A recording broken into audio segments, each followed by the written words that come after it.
Bienvenidos a este capítulo de Ellas Hoy, el programa de las mujeres que son noticia. Hay indignación en la capital mexicana por el caso de una joven de 17 años que denuncia haber sido violada por 4 policías dentro de una patrulla.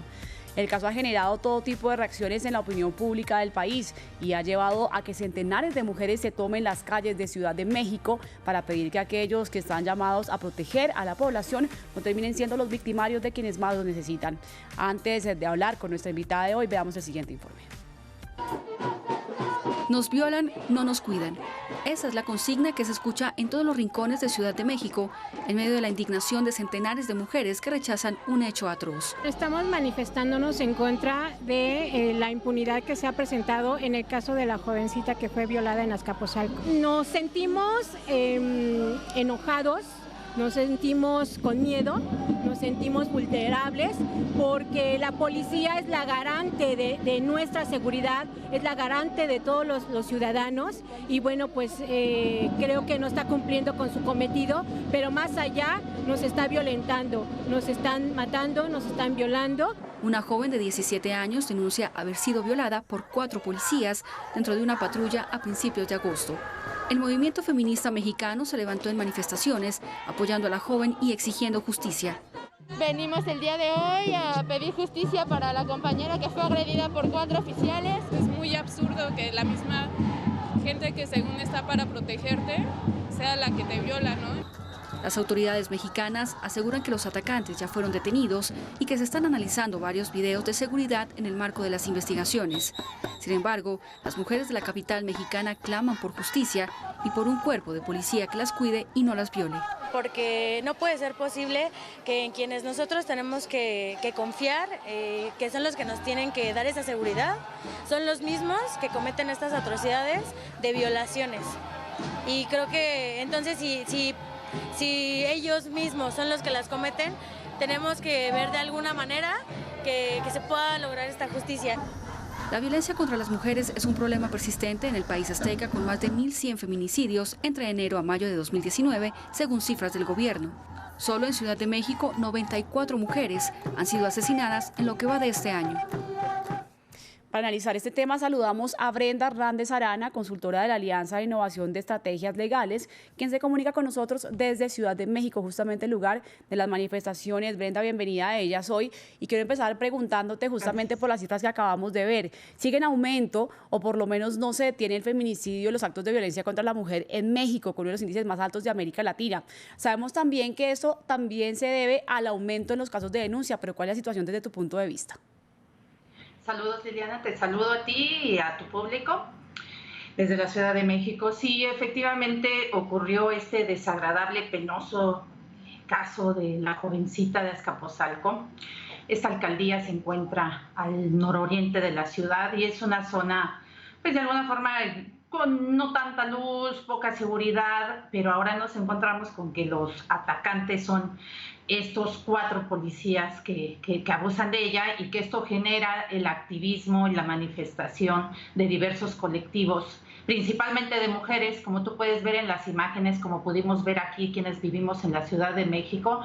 Pocos hombres se unieron a esta lucha, pareciera que es una lucha de mujeres para vindicarnos o reivindicarnos. Y que realmente es una manifestación multicultural y plural, que ahora pienso que tiene tintes de que se quiere politizar. Bueno, ese es un tema interesante justamente que tú planteas, Brenda, y es diferentes actores políticos podrían tomar ventaja de este tema que se quisiera politizar, y además de eso también hay gente que ha pasado ya a criticar a la joven y a revictimizarla diciendo pero por qué caminaba por esa zona oscura, pero por qué estaba sola de pronto vestida con esto de atuendo, y aquí lo que vemos es una revictimización de la joven que finalmente por ninguna circunstancia debió haber sido violentada. Cuéntanos un poco qué se está viviendo en ese aspecto.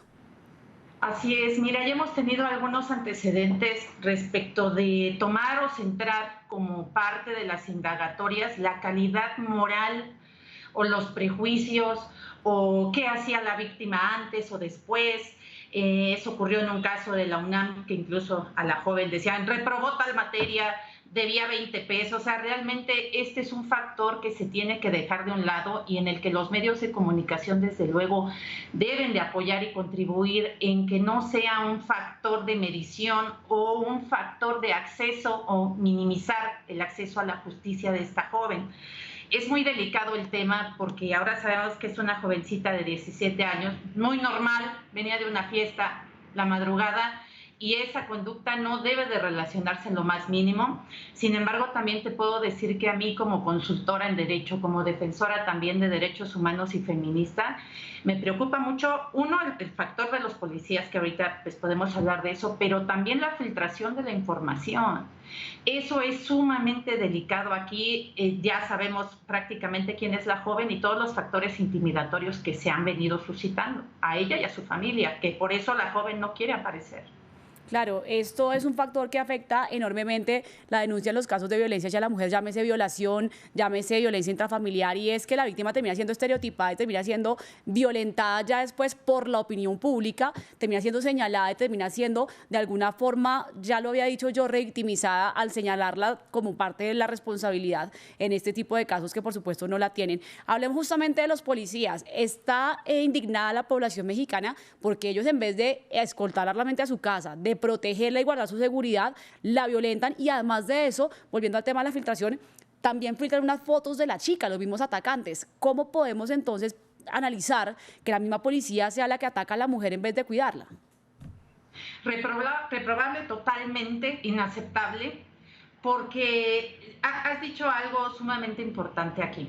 El papel de las policías a nivel nacional, mundial, ¿cuál es el factor? Aquí en México, en la Ciudad de México, la policía preventiva, que es a la que se le imputa este delito o esta atrocidad, se supone que tienen el deber de cuidar a la ciudadanía, cuidar su integridad física, mantener el orden público, ayudar en las investigaciones de delitos, y que sean estos agentes del Estado los que van a perpetrar esta conducta.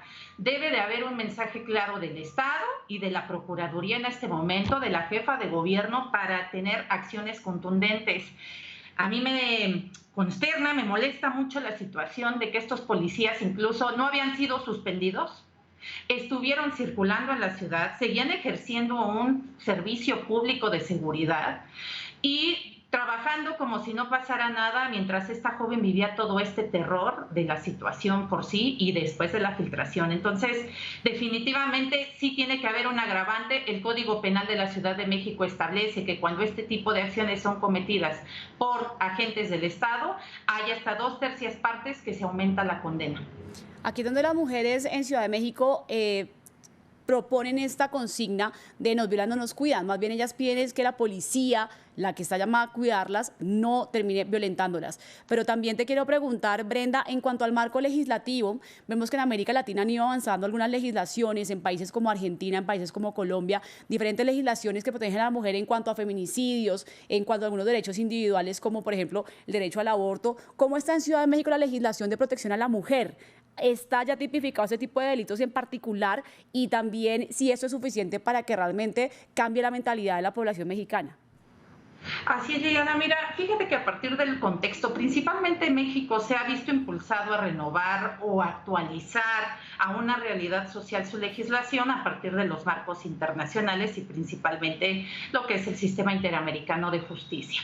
Actualmente contamos con algunos tratados, el principal es la Convención Belém do Pará, que establece principalmente las normativas, las cuestiones de violencia, qué se determina por violencia, los tipos de violencia a las mujeres, y donde se encuentra que las principales víctimas de la violencia son mujeres, jóvenes, adolescentes y niñas, ¿no? A partir de esto tenemos en México una ley general de víctimas que tiene apenas 2 años que se implementó. Tenemos también, desde luego, la Ley General de Protección a las Mujeres a una Vida Libre de Violencia. Tenemos, en este caso, también podría coadyuvar lo que es la Ley General de Protección de Datos Personales en posesión de sujetos obligados. Tenemos pues protocolos de actuación de la Suprema Corte de Justicia. O sea, en realidad tenemos un marco normativo bastante amplio. El tema del problema aquí es la efectividad, si tenemos un recurso real y efectivo, porque se ha establecido que en los casos, por ejemplo, de violencia o violencia sexual a las mujeres, la atención prioritaria, lo que serían las obligaciones inmediatas del Estado en ese acceso a la justicia son básicas para la determinación de los delitos y la protección. Contamos con una gama de medidas de protección y seguridad que se deben implementar en este tipo de casos, pero el problema es la efectividad. Yo en mi ejercicio profesional me he encontrado en muchas ocasiones la poca conciencia de juzgadores o de operadores jurídicos para implementar medidas, el temor porque piensan que si ejercitan alguna medida contra los agresores se va a catalogar como abuso de autoridad y prefieren no hacerlo, pero hay un marco legal. La efectividad es lo que tenemos que trabajar mucho como operadores jurídicos también.